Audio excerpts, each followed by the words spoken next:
Bonsoir à toutes et à tous. Face à la hausse des prix, quelle souveraineté nationale? Je pense euh, qu'il faut apporter, il est impérieux d'apporter la réponse. Que faire face à ces hausses des prix que nous subissons? Alors, ce dont je vais vous parler ce soir, c'est le rapport entre la situation internationale, nationale et ce que nous éprouvons dans notre vie quotidienne, ce que nous ressentons. Ensuite, euh, évidemment, c'est le moment où Jean Castex va parler aux 20 heures de TF1. Alors, il proposera toute une série de choses qui sont comme des pansements, qui pourront être utiles pendant un certain temps, très court, mais il ne proposera pas ce qui est de nature à traiter le fond du problème. C'est-à-dire, comment se fait-il que, globalement, on produise moins de produits physiques, qu'il y ait beaucoup plus d'argent qui est émis, et qu'il y ait une baisse du pouvoir d'achat qui se manifeste, avec une hausse des prix de tout. Comment cela peut-il s'expliquer? Alors, d'abord, parlons de ce qui nous concerne tous, c'est-à-dire la hausse des pouvoirs d'achat par rapport à des salaires qui ne permettent pas de faire face à cette hausse. La baisse du pouvoir d'achat, je veux dire, c'est des salaires qui ne permettent pas de faire face à la hausse des prix. Ensuite, c'est le rapport avec la situation internationale. Et enfin, comment se ressaisir, qui est la question essentielle. Alors, si nous prenons les durées longues, selon des statistiques officielles qui sont plutôt sous-estimées, c'est la hausse des factures depuis 2000, entre 2000 et 2020. Pour le gasoil, c'est 52%, pour le gaz, 102%, l'électricité, 67%, les timbres, 107%, et tous les produits au moins 25 à 30%. Alors, évidemment, c'est sous-estimé, et cela s'aggrave entre les années 2020 et 2021. Depuis 2021, la hausse du prix du gaz, c'est 57%. Et en octobre, on prépare une nouvelle hausse de 12,6%, qui en réalité s'élève pratiquement à 14%, hors taxe. C'est la hausse de ce tarif du gaz réglementé. Alors on va donner 100 millions, 100 euros, pardon, 100 euros en tout, à 5,8 millions de Français, mais c'est absolument insuffisant, ce chèque énergie, pour faire face à cette hausse du prix du gaz. Parce que ce que l'on voit, si on regarde les choses de plus près, c'est que 150 euros, c'est l'augmentation en moyenne du prix de l'énergie en 2022, donc qui se prépare pour un ménage utilisant l'électricité pour le chauffage. Alors le chèque de 100 euros, évidemment, ça ne va pas suffire. Et c'est de toute façon une mesure qui ne touche pas au fond du problème. Voyons l'essence à la pompe, c'est actuellement 2 euros. Alors, c'est 2 euros le litre qui a été franchi dans la région parisienne, dans l'Île-Dieu, en Vendée, à Paris. Voilà, on y est. Et le prix du pétrole qui s'élève, qui s'élève, le Brent, 60, 70, 80 dollars. Donc, on a, pour ce qui est éprouvé, le gaz, l'énergie, euh, l'essence pour nos voitures. Et le bois de construction, c'est plus 300% en 2 ans. Et enfin, la chose, cela semble, disons, toucher à une question qui fait rire, mais rire très jaune, c'est le papier toilette. Parce qu'il y a eu l'explosion à la fois de la hausse du prix de la pâte à papier pour le bois feuillu ou résineux, il y a eu la hausse du prix donc de la matière même. Euh, alors on a trouvé même du papier dans du papier recyclé, mais il y en a eu de moins en moins parce que de plus en plus il fallait produire. Et enfin, il y a le prix de l'énergie qui explose. Donc, tous ces facteurs font que, le prix du gaz par exemple, tous ces facteurs font qu'il y a une très forte hausse du prix du papier toilette qui se prépare. Donc, si on voyait les choses de façon un peu, disons, personnelle, on dirait qu'il faut acheter pour prévoir. D'ailleurs, ça a commencé. Et par rapport à toute cette hausse de choses indispensables à la vie, le prix de la baguette même augmente. Donc, parce que le prix du blé augmente sur les marchés internationaux, 40%. environ, le prix du maïs aussi. Tous les prix augmentent. Alors, évidemment, par rapport à cela, quel est le pouvoir d'achat? Alors, une assistante maternelle, il faut bien voir en France, c'est salaire moyen net 1108 euros pour une moyenne de 335 heures d'accueil mensuel. Pour ce que l'on peut considérer comme les deuxièmes plus défavorisés, les plongeurs dans les restaurants, salaire médian net 1270 euros par mois.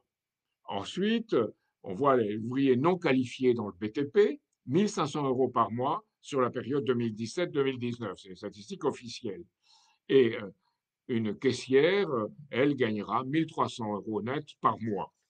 Enfin, des gens qui souffrent, qui ont un travail très dur, très difficile, les conducteurs routiers, 1903 euros par mois de salaire médian net. Donc, évidemment, on trouve là des gens qui ont une vie qui est littéralement accrochée à leur métier et qui n'ont pas les moyens de se payer pour leur caddie, pour consommer ce qu'ils avaient auparavant.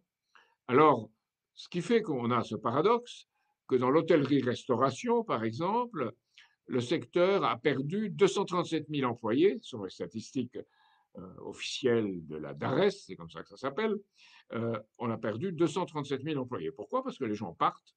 Parce que gagner 1500 euros par mois, surtout dans une grande ville comme Paris, c'est pas possible. Donc les gens partent de Paris ou partent tout simplement de l'emploi.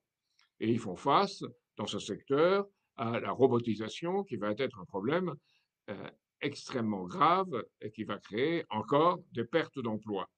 Et évidemment, le gouvernement, ça montre combien on est loin des réalités de terrain. Bruno Le Maire nous dit, il faut défiscaliser les heures supplémentaires. Bon, les heures supplémentaires, on en fait tout le temps dans l'hôtellerie-restauration, et si on les défiscalise, ça ne changera vraiment pas grand-chose. Donc on ne va pas au fond du problème, qui est comment créer les conditions dans lesquelles un travail digne puisse être effectué. Vous avez aussi le problème dans le secteur privé de l'aide à domicile qui commencent à avoir une fuite des salariés parce qu'ils n'ont pas les conditions de vie suffisantes. C'est très très peu. On a un tarif horaire de référence qui est très faible. Par exemple, l'aide versée à l'intervenant varie selon le département, 16 euros en Corrèze et 24,30 € en Haute-Marne pour l'heure. Très peu parce qu'il y a tout le transport, on doit circuler, on doit aller voir des gens et ça coûte cher en essence. Donc on voit apparaître dans tout cela la possibilité d'une situation qui ressemble à celle qui a suscité la colère des Gilets jaunes. Donc, comment entretenir, comment empêcher cette colère, ou comment entretenir la vie de gens qui vivent mal, c'est encore plus grave qu'on le dit, parce que le grand problème, et qui devrait être un grand problème, une grande question de la présidentielle, c'est le logement. Alors, le logement, les plus modestes y consacrent 40% de leur budget. Et l'évolution du prix de l'immobilier, c'est plus 154% en moyenne depuis 2020 en France, depuis 2000, pardon, excusez-moi, depuis 2000 en France. En Île-de-France, évidemment, l'inflation immobilière, c'est pas 154% depuis 2000, c'est 300%. Et ça touche toutes les grandes villes de France. Pas au niveau de la région parisienne dans les prix, mais de plus en plus, les prix augmentent à Lyon, à Bordeaux, à Nantes, partout. Ensuite, ce que l'on peut voir, c'est que l'endettement massif des ménages les oblige maintenant à arbitrer entre la qualité des logements, l'éducation, les cultures ou les loisirs, ou les transports. Donc on a une situation littéralement invivable. Et les plus frappés, évidemment là aussi, sont ceux qui sont les plus modestes, les plus dépourvus.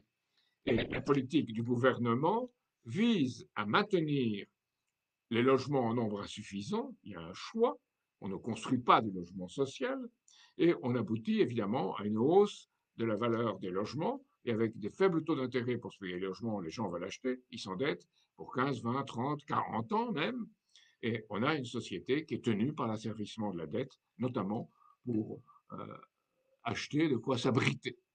Alors, ce qui est très caractéristique, c'est ce qui se passe avec les HLM. Les HLM, le gouvernement frappe le secteur HLM. C'est-à-dire qu'il leur dit, voilà, vous devez vendre une partie de votre patrimoine et chercher d'autres sources de financement et on va vous reprendre une partie de ce que vous avez. Entre 2018 et 2019, l'État prive de 6 milliards d'euros les caisses des organismes HLM et d'Action Logement, qui est l'ancien 1% patronal, et sans que la mesure ait été annoncée, évidemment, auparavant dans le programme officiel du candidat Macron. Alors le secteur HLM, donc, évidemment, n'a plus l'attitude d'investir, n'a plus la possibilité d'investir. Il est saturé de locataires qui ne veulent pas partir parce qu'alors ailleurs ça coûterait plus cher.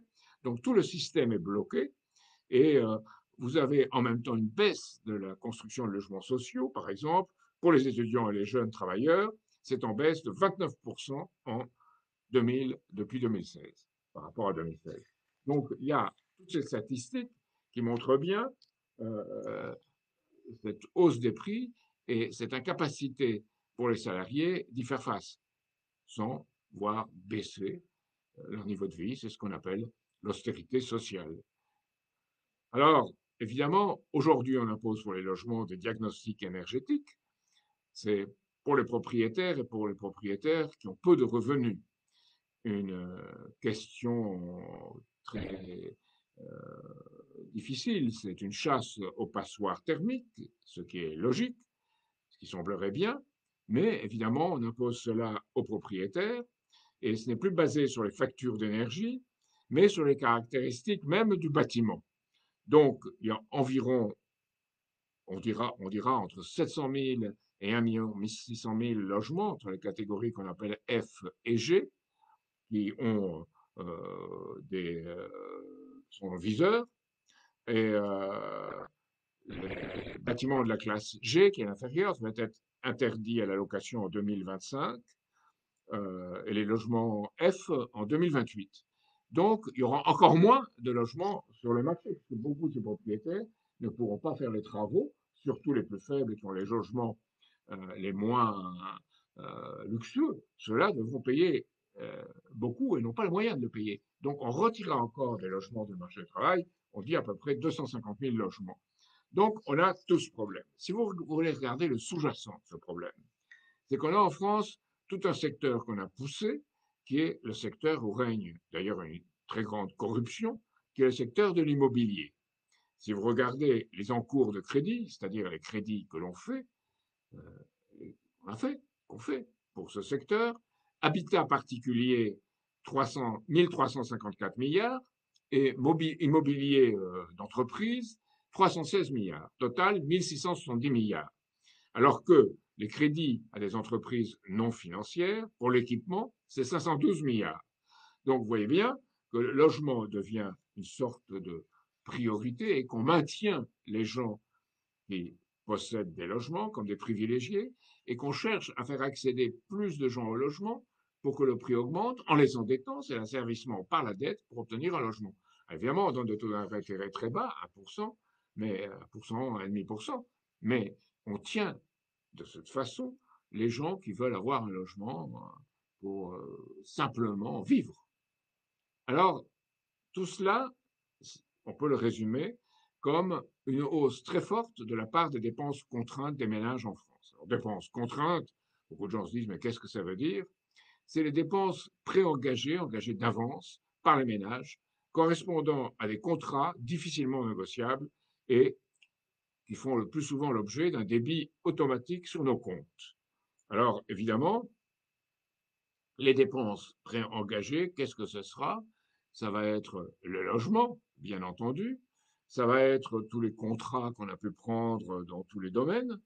Et ce n'est pas l'alimentation, par exemple. L'alimentation, ça vient en plus. Or, ce qui reste pour l'alimentation et tout ce qui est nécessaire pour vivre, en dehors de ces dépenses préengagées qu'on est obligé de payer chaque mois, c'est pour les gens qui sont les ménages les plus faibles, ils disposent de 343 euros, y compris pour manger. 770 euros pour les modestes, 1283 euros pour les classes moyennes et 2179 euros pour les classes aisées. Donc vous voyez qu'il y a une très grande inégalité de revenus et ceux qui ont des problèmes, les plus pauvres, parce que moins de revenus, sont totalement frappés et ça crée une énorme inégalité sociale. Les dépenses préengagées, ces dépenses de contrat par les familles pauvres monoparentales, c'est 45% de leurs revenus. Et pour les couples sans enfants aisés, c'est seulement 20%. Donc vous voyez que là se joue dans ce secteur-là une euh, terrible inégalité sociale et une inégalité aussi par âge.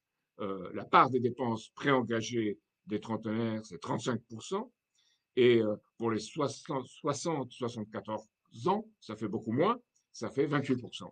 Donc vous avez dans ce domaine une sélection qui se fait par les capacités dont on dispose pour dépenser, les capacités de revenus, et par âge.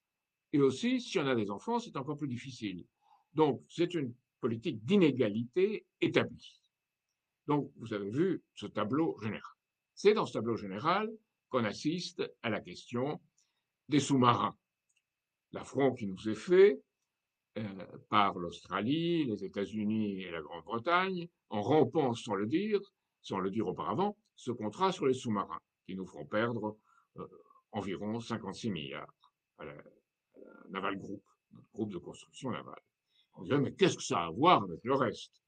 Qu'est-ce que ça a à voir? Est-ce que ça a à voir quelque chose? Et de tout ce dont vous venez de nous parler. Alors, oui, cela a à voir. Pourquoi?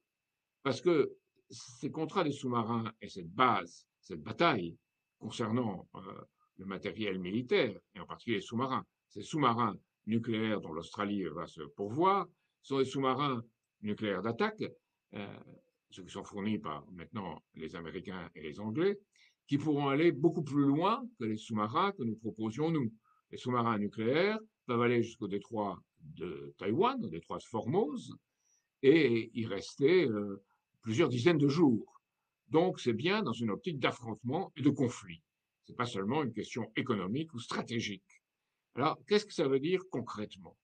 Concrètement, il y a un système actuel qui fonctionne en favorisant tout un secteur financier qui émet de la monnaie pour les spéculations financières, et ces spéculations financières ne vont pas dans l'économie réelle, ne vont pas dans l'économie productive.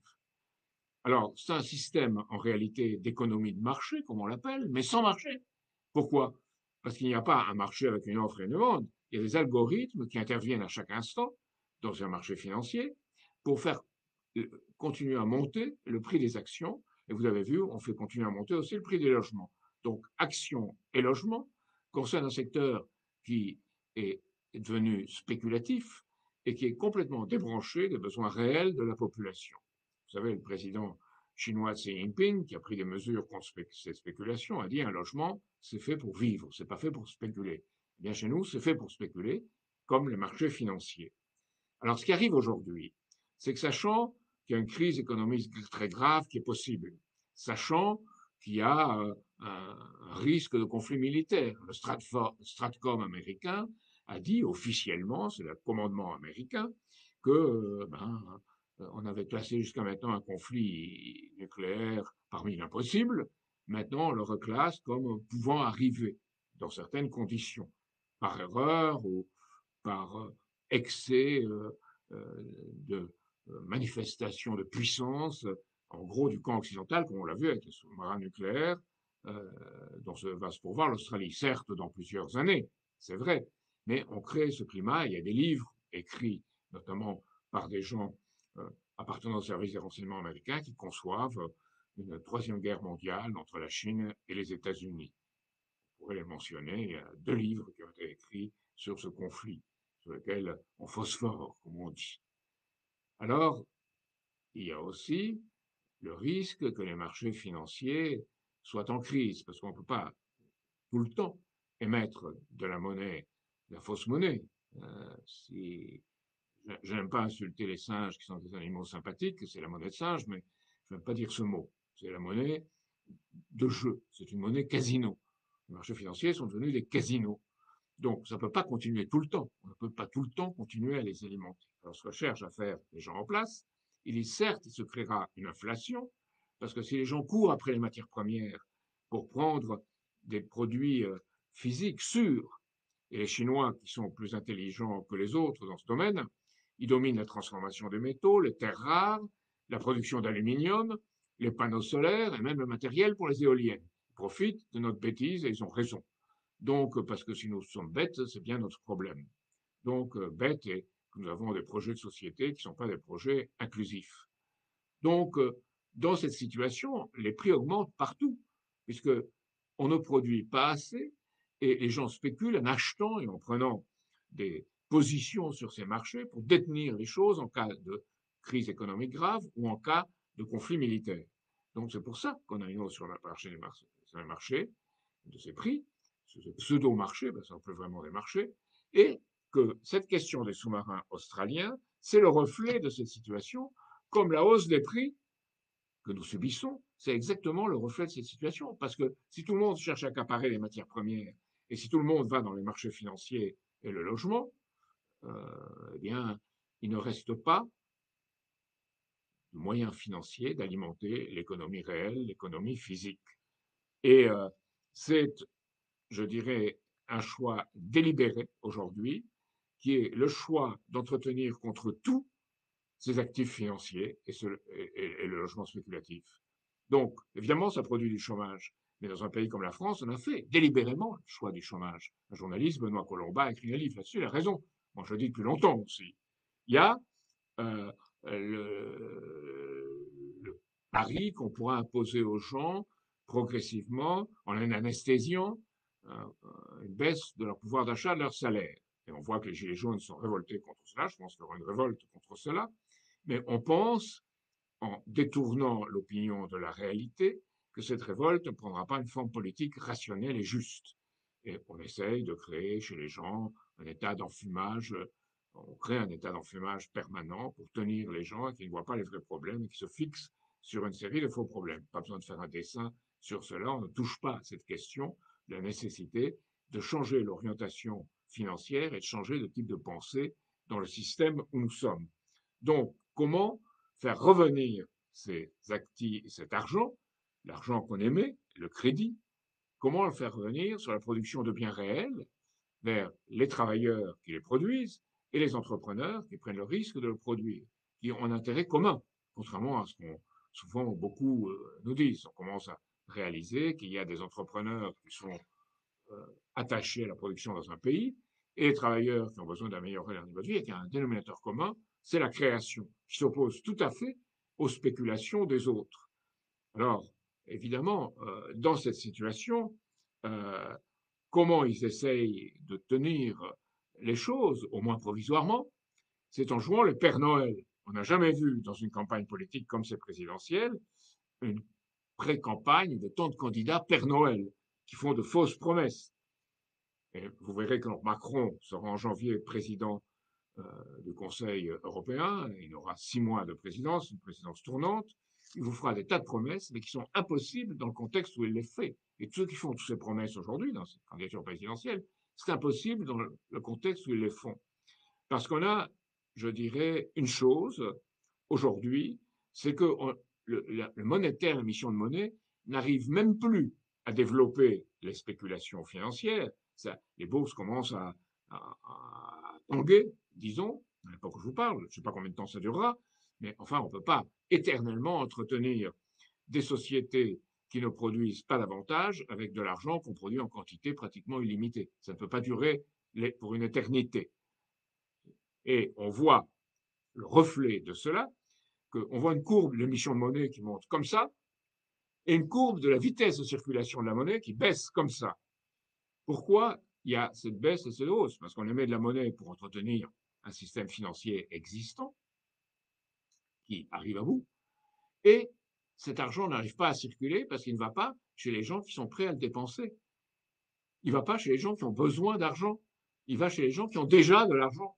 Donc on se trouve ce système qui est arrivé à bout. Et ça provoque une hausse des taux d'intérêt très grande. Et si ces taux d'intérêt augmentent, les gens ne pourront plus emprunter pour jouer, ce qu'ils ont fait jusqu'à maintenant.